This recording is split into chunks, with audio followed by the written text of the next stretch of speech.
Hello everybody, नमस्ते। आज मैं आप सबके साथ बहुत इंपॉर्टेंट बात करना चाहता हूँ। अभी हमने सुना कि मिस्टर सिद्धू ने एक प्रेस कॉन्फ्रेंस करी जिसमें उन्होंने अपने वाइफ के ट्रीटमेंट के बारे में बताया, जिसमें हमारे पास जो रील आई उसमें ये सुना कि डाइटरी मॉडिफिकेशन हुआ और उन्होंने कुछ सर्टन फूड्स या कुछ ऐसी चीज़ें खाने में ऐड करी जिससे कैंसर में वो स्टेज 4 से वो क्योर हो गई। बट एक्चुअली ये सिर्फ एक छोटा सा एक्सट्रैक्ट था उस पूरी प्रेस कॉन्फ्रेंस का। उस कॉन्फ्रेंस में उन्होंने बताया है कि सर्जरी हुआ है, रेडिएशन में डिले हुआ है, कीमो भी हुआ है, अभी वो टारगेटेड थेरेपी और हार्मोन थेरेपी ले रहे हैं। तो बेसिकली कहने का बात ये है कि स्टैंडर्ड ऑफ केयर जिसमें surgery, chemotherapy, radiation, immunotherapy, targeted medicine जिसका हम रोल वो डेफिनेटिव है, उसको डेफिनेटली करना चाहिए। और कैंसर कंट्रोल या क्योर आज भी उसी के साथ है।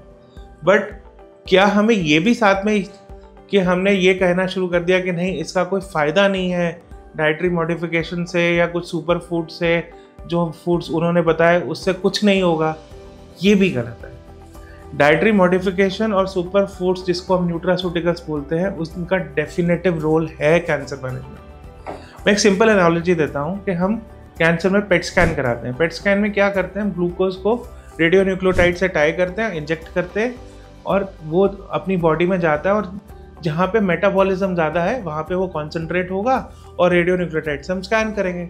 और कैंसर, हमारे कहने का मतलब है मेटाबॉलिज्म हाई है। मेटाबॉलिज्म हाई है मतलब ग्लूकोज ज़्यादा ले रहा है। तो अगर मैं अपने पेशेंट को लो ग्लाइसीमिक डाइट, जो जैसे सिद्धू साहब ने बताया, अगर मैं अपने पेशेंट को ऐसी कोई डाइट, किनुआ या ऐसा बेस्ड डाइट मैं एडवाइस करता हूँ तो मेरे पेशेंट को डेफिनेटिवली बेनिफिट मिलता है। क्योंकि मैं अगर ग्लूकोज को कम करता हूँ तो कैंसर को ग्लूकोज कम फीड होगा, वो वीक होगा। बट इसमें कैच है, इसमें कैच ये है कि हमें ये भी देखना है, हमारे को ग्लूकोज नॉर्मल बॉडी फंक्शन के लिए भी चाहिए। तो कोई मेरा पेशेंट जो कीमो टॉलरेट नहीं कर रहा है या उसको उल्टी बहुत ज़्यादा आ रही है, वो वैसे ही खाना नहीं खा पा रहा, उस टाइम में लो ग्लाइसेमिक डाइट या फास्टिंग जैसी कोई चीज़ करने की बात या वो करने की सोचे तो वो नुकसान हो जाएगा। तो हमें बॉडी का इम्यून सिस्टम और फंक्शन भी मेंटेन करना है। तो this only has to be done under very close medical supervision, and it has to be for very selected patients who are tolerating systemic therapy or chemotherapy or radiation very well, और they should be doing it कि जब ये chemo ख़त्म हो जाए या उसके बाद वो ट्राई कर सकते हैं। दूसरी बात आती है न्यूट्रास्यूटिकल्स की। न्यूट्रास्यूटिकल्स में उन्होंने बात करी है वॉलनट की, पोमेग्रेनेट की, लाइम की, तुलसी की, हल्दी की। और इनको अगर मैं उसमें देखूं तो मेरे पास आज की डेट में सप्लीमेंट्स भी अवेलेबल हैं। हल्दी मतलब कुरकुमिन। कुरकुमिन एक ऐसी चीज़ है जो प्रूवन फैक्ट है कि जो हमारे कैंसर में P53 जो हमारा ट्यूमर सप्रेसर मैकेनिज्म होता है, वो जब डिरेंज हो जाता है तो मुंह का cancer, cervical cancer, lung cancer, GI cancer, triple negative breast cancer, जो एग्रेसिव कैंसर्स हैं, वो सारे उसमें हमें डिफ़िकल्ट भी होता है। कैंसर कंट्रोल भी मुश्किल से अचीव होता है, कीमोथेरेपी का रिस्पॉन्स भी मुश्किल होता है। तो उसमें कुरकुमिन P53 को वापस से अप रेगुलेट करता है और हमारा ट्यूमर सप्रेसर मैकेनिज्म जो ख़राब हुआ होता है उसको बेटर करने की कोशिश करता है। और ये रिसर्चेस प्रूवन है।